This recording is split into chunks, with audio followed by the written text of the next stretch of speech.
को प्रोग्राम में मशरक़ वस्ता लिए चलते हैं। मशरक़ वस्ता के अंदर इंतहाई ख़राब सूरत हाल हर गुजरते लम्हे के साथ हो रही है। इन बिटवीन टॉक्स जो दोबारा एक दूसरे पर हमले किए गए 6 दिनों के दौरान तीसरा ऐसा मौका जब ईरान की तरफ से नए हमलों का आगाज़ किया गया था। इस बहाने अमेरिकन फोर्सेस की तरफ से कार्रवाइयाँ की गई और हमलों की शुरुआत हुई।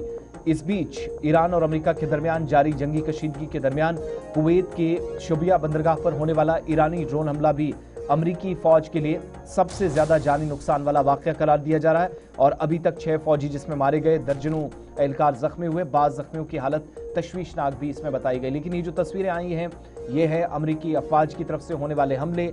ईरान के खिलाफ जो जंग है, सबसे बड़ा जानी नुकसान कुवैत में पिछली बार हुआ था, इसकी भी तस्दीक जो अमरीकी अखबार है वो कर रहा है। लेकिन आज आबना हरमुज के करीब अमेरिका की तरफ से ये फिजाई कार्रवाइयां की गई हैं। फौजी ठिकानों पर ईरान के अंदर सख्त हमले किए गए हैं। खलीजी ममालिक तकरीबन 6 से 7 ऐसे ममालिक हैं जो हमलों की जद में आए हैं।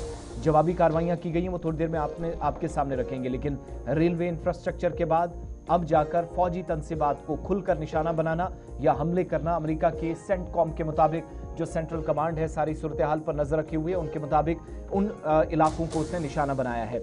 सबसे ज्यादा जिन मुतासरा इलाकों में अभी तक हमने तेहरान के अंदर देखा है, उन मुतासरा इलाकों में ईरान का जुनूबी हिस्सा है। सबसे ज्यादा टारगेट्स इन इलाकों के अंदर किए गए हैं। और इस बीच इतलात ये हैं कि ईरान के जिन इलाकों में ड्रोन्स बनाए जाते हैं, ड्रोन की जहां पर उसकी कैपेबिलिटीज हैं और इसके अलावा मिलिट्री इंफ्रास्ट्रक्चर है, उस इलाके को सबसे ज्यादा टारगेट अमेरिकन फोर्सेस की तरफ से किया गया है। यूएस सेंट्रल कमांड के मुताबिक ये सब कार्रवाइयां अमेरिकी सदर डोनाल्ड ट्रंप के हुक्म के मुताबिक की गई है।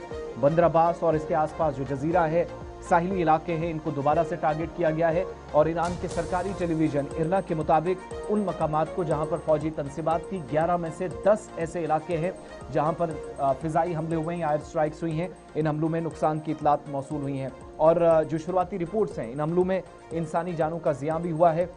6 दिनों के दौरान चौथा ऐसा मौका जब ये कार्रवाइयाँ की गई और ये तस्वीरें बंदर अब्बास के साहिली इलाके की है। 10 में से बल्कि 11 में से 10 टारगेट्स को एग्जैक्ट जगह पर जहां निशाना थे वो बनाए गए हैं अमेरिका की सेंटकॉम के मुताबिक। और ये एस्केलेशन जिस हिसाब से बढ़ रही है वो बताती है कि सूरत हाल अभी भी ठीक नहीं है। अब फौजी ठिकानों को जब टारगेट करना शुरू कर दिया गया है तो 6 दिनों के दौरान चौथे हमले में 150 से ज्यादा मकामात को निशाना बनाया गया है, जिसमें जानी नुकसान की भी तस्दीक इशफाक अब होने लगी। अब ईरान की सरकारी टेलीविज़न चैनल और दीगर ज़राए से सामने आई है, वो यह साफ बता रही है कि मुसलसल अमेरिका की तरफ से हमले किए जा रहे हैं और अमेरिका का दावा है कि फ़ौजी तनसीबात को निशाना बनाया गया है। ईरान अगरचे इस ज़िमन में एक और बयान दे चुका है, वो बयान क्या, वो थोड़ी देर में आपको बताएंगे।